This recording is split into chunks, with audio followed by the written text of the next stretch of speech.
امام احمد ابن حنبل رحمت اللہ علیہ سے کسی نے توحید پر دلیل پوچھی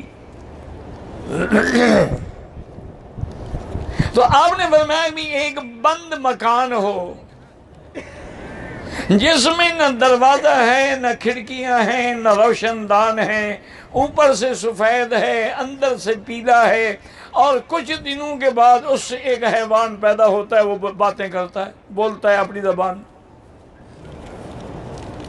لوگوں نے کہا کہ آپ نے فرمایا انڈا دیکھا ہے؟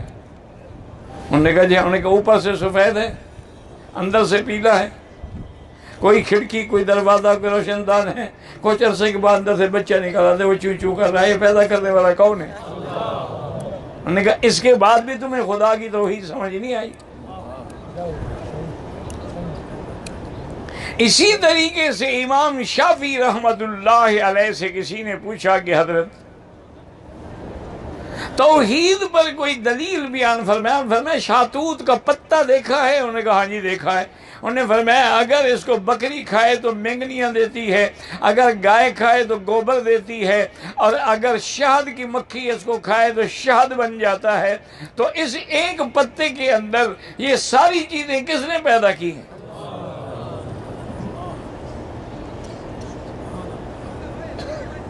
اسی طریقے سے ایک دہریہ تھا جو منکر خدا تھا، وہ خدا کو نہیں مانتا تھا۔ یاد رکھیں دنیا میں کئی لوگ ہیں، بعض ایسے ہیں جو دو خدا مانتے ہیں، وہ کہتے ہیں کہ خدا دو ہیں، ایک یزداں ہے ایک اہرمن ہے، ایک خیر پیدا کرتا ہے ایک شر پیدا کرتا ہے، ایک نور پیدا کرتا ہے ایک اندھیرا پیدا کرتا ہے، ایک خدا کیسے خیر بھی کرے اور شر بھی کرے؟ وہ دو خدا مانتے ہیں۔ نصرانی جو ہیں وہ تین خدا مانتے ہیں، ان کا عقیدہ تثلیث کا ہے۔ اسی طریقے سے ہندو جو ہیں وہ تو خیر لاکھوں کروڑوں دیوتا مانتے ہیں، ہر کام کے لیے ان کا خدا الگ ہے، دیوتا الگ ہے۔ یہ لکشمی دیوی ہے جی دولت دیتی ہے، اور یہ دیوتا بارش برساتا ہے، اور یہ دیوتا قہر برساتا ہے۔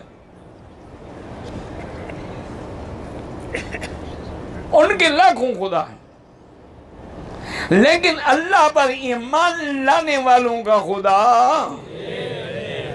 سچی بات کریں، اگر ایک ہو تو تم مختلف جگہوں پہ سجدے کیوں کرو؟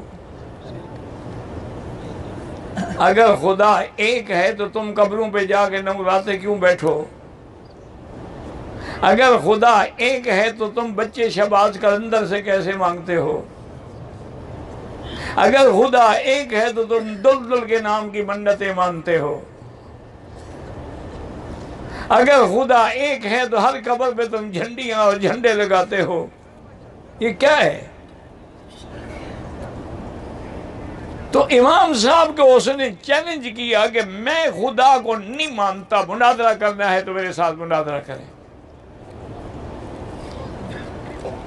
وہ منکر خدا تھا، دہریہ جسے کہتے ہیں، سوشلسٹ جیسے ہیں، یہ جتنے رشین بلاکس کے لوگ ہیں اکثر سوشلسٹ ہوتے ہیں، وہ خدا کو نہیں مانتے۔ وہ کہتے ہیں ہم جو کچھ کرتے ہیں ہم کرتے ہیں، خدا کا اس سے کیا تعلق ہے؟ اب جناب یہ ہے کہ وقت مقررہ پر وہ دہریہ بھی پہنچ گیا، امام صاحب نے آنے میں دیر کر دی عمدن۔ کافی دیر کے بعد امام صاحب تشریف لیا، اور وہ جناب نعرے لگا رہا ہے اور شیخیاں لگا رہا ہے، دیکھو مسلمانوں کا مناظرے کرنے والا جو بڑا امام بڑھایا ہوا ہے، انہوں نے وہ تو میرے ڈر کے مارے بھاگ گیا، آتا ہی نہیں۔ تھوڑی دیر کے بعد حضرت امام صاحب تشریف لے آئے، اس نے کہا کیا بات ہے، کیوں آپ نے دیر کر دی؟ اس نے کہا بھائی میری بات تو سنو،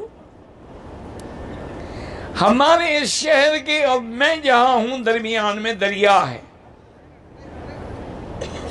اس میں کشتیاں چلتی ہیں، میں آگے کھڑا رہا، کشتیاں ساری نکل گئیں، اب جب تک مجھے کشتی نہ ملے میں دریا کیسے عبور کروں؟ میں اللہ سے دعا مانگتا رہا، بہرحال کچھ دیر گزری کہ میں نے دیکھا کہ درخت جو ہیں وہ خود کٹ رہے ہیں، ان کے تختے تیار ہو رہے ہیں، تختے خود بخود جڑ رہے ہیں اور کشتی کی شکل بن گئی ہے اور کشتی تیرتی تیرتی میرے سامنے کنارے پہ آ گئی ہے، میں اس میں بیٹھا تو آ گیا۔ اور نے کہا کمال ہے، یہ میرے منازع کے لیے آئی ہے تو نعوذ باللہ، اس کا تو عقل ہی کوئی نہیں۔ ایسے ہو سکتا ہے کہ درخت خود بخود کٹ جائیں اور تختے خود بخود بن جائیں، پھر کشتی بھی خود بخود تیار ہو جائے، اس میں میخیں بھی لگ جائیں اور وہ تیرنے والی بھی بن جائے، ممکن ہے؟ آپ نے فرمایا اچھا اگر یہ ممکن نہیں ہے تو یہ ساری کائنات کا نظام بغیر خدا کے چل رہا ہے۔ انہوں نے کہا منازع سے تم ہار گئے ہو، ایک کشتی نہیں بن سکتی تو سارا نظام عالم کیسے چل سکتا ہے؟ اس نے کہا ہاں یہ بات تو خیر ٹھیک ہے، لیکن مجھے بتاؤ کہ خدا ہے کہاں؟ اب مسلمان تو کہہ سکتے ہیں کہ الرحمن والعرش استوى، اللہ عرش پہ ہے، جیسے اس کی شان کو زیبا ہے، کبائی علی کو بشان ہی۔ لیکن کافر کو تو یہ بات سمجھانی مشکل تھی نا۔ آپ نے فرمایا جب دودھ منگواؤ، دودھ کا ایک مٹکا منگایا گیا، آپ نے اس سے پوچھا اس میں مکھن ہے؟ اس کو اگر بلوایا جائے مکھن نکلے گا؟ اس نے کہا ہاں جی ہے۔ اس نے کہا کہاں ہے؟ مجھے دکھاؤ مکھن کہاں ہے؟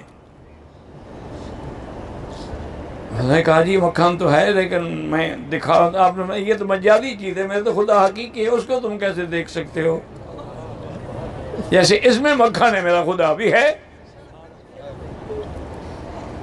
انہوں نے کہا اچھا اب ایک سوال اور بتائیں کہ خدا، آپ کا خدا جو ہے اس کا رخ اس وقت کدھر ہے؟ مشرق میں، مغرب میں، شمال میں، جنوب میں، خدا کا رخ کدھر ہے؟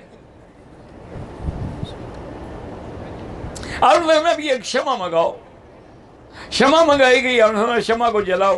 جب شمع جلی تو آپ نے پوچھا کہ اس کی روشنی کس طرف ہے؟ دیکھا یہ تو ہر طرف ہے۔ تو انہوں نے کہا اگر اس مجازی شمع کی روشنی ہر طرف ہے تو میرا خدا کی چہرہ بھی ہر جگہ ہے، اینما تولوا فثم وجہ اللہ، وہ معیت علمی کے ساتھ ہر جگہ ہے۔ اب اس نے کہا کہ ٹھیک ہے آج مجھے سمجھ آ گیا اور آپ نے مجھے خدا کے وجود کا قائل کر دیا ہے، لیکن کچھ عرصہ مجھے، آپ نے کہا تم سوچو اگر تیرے مقدر میں ہدایت ہے تو ملے گی، نہیں ہدایت دینے والا تو اللہ ہے۔ تو اس لیے ہمیشہ یاد رکھیں کہ اللہ کی تو ذات ایسی ہے کہ اس کا اقرار تو کافر بھی کرتے ہیں،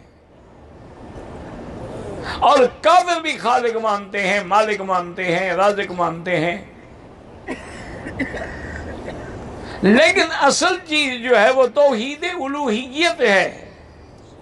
اصل چیز جو ہے وہ یہی ہے کہ آدمی کو اس کا منع ہے کہ لا الہ، پڑھ لو ایک دفعہ، لا الہ الا اللہ محمد الرسول اللہ۔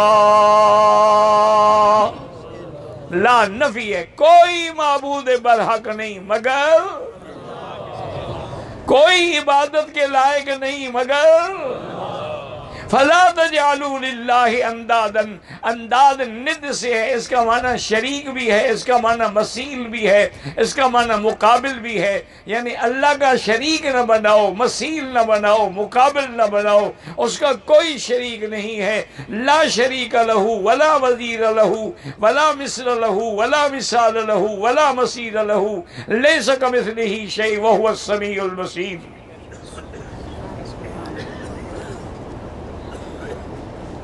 تو اسی طرح اللہ تبارک و تعالی نے حکم دیا، ایک صحیح حدیث میں ہے، حضرت معاذ رضی اللہ تعالیٰ عنہ فرماتے ہیں میں حضور پاک کے ساتھ اونٹنی پہ بیٹھا ہوا تھا، ہمارے درمیان میں بس صرف وہ رحل تھا اور کچھ نہیں تھا، یعنی ہم اتنے قریب بیٹھے تھے۔ حضور پاک نے فرمایا کہ معاذ جانتے ہو ما حق اللہ علی العباد، اللہ کا حق بندوں پہ کیا ہے؟ اس نے کہا اللہ و رسولہ عالم، حضور اللہ کا رسول فرمایا اللہ کا حق یہ ہے کہ ان تعبدوا اللہ ولا تشرکوا بہ شیئا، اس کی عبادت کرو لیکن شریک کسی کو نہ کرو۔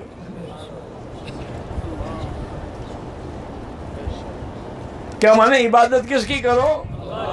اچھا اگر تم کعبے کا طواف بھی کرو اور قبر کا بھی کرو تو شریک تو تم نے بنا لیا۔ اگر تم حج کی قربانی بھی ذبح کرو اور پیر کے نام پہ اٹا گھٹا بھی چڑھاؤ تو شریک تو تم نے بنا لیا۔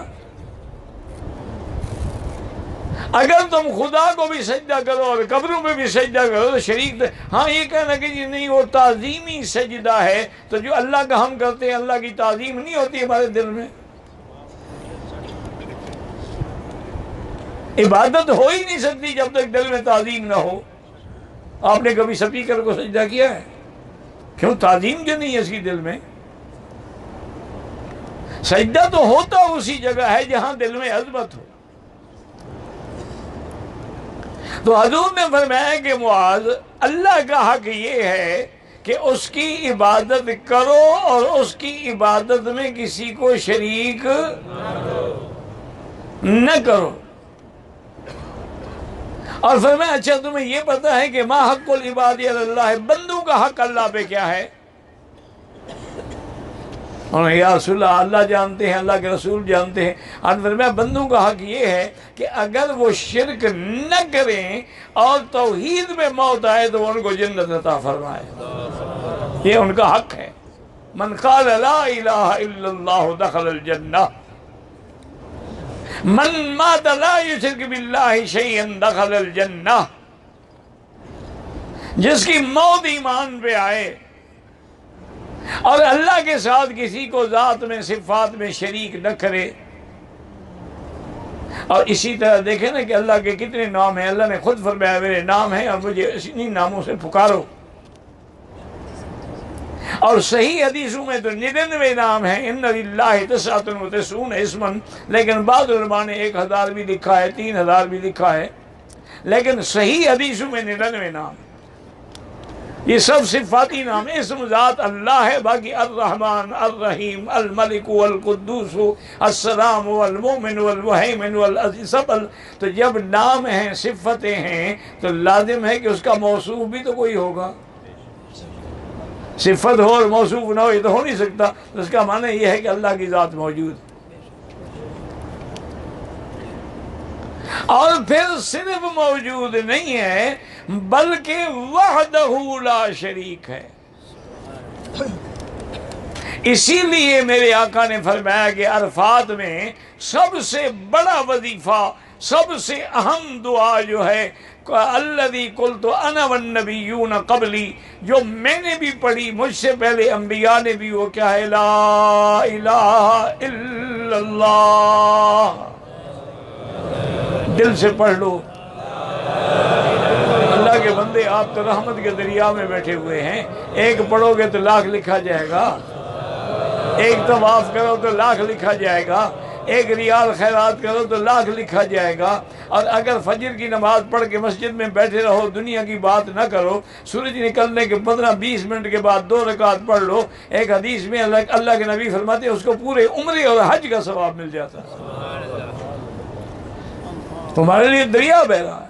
مغرب کے بعد بیٹھ کے 2 رکعت سنت جو ہے وہ تو مؤکد ہے، اس کے علاوہ 4 رکعتیں پڑھنے پورے عمرے کا ثواب ملتا ہے۔ اور عرفات میں حضور نے جو وظیفہ پڑھا ہے، یاد رکھنا، یہ اس کو زیادہ سے زیادہ پڑھنا، کھڑے ہوئے بیٹھے ہوئے۔ لا الہ الا اللہ وحدہ لا شریک لہ لہ الملک ولہ الحمد وہو علی کل شیء قدیر۔ اللہ آپ کو بھی اور مجھے بھی صحیح حج کی توفیق عطا فرمائے۔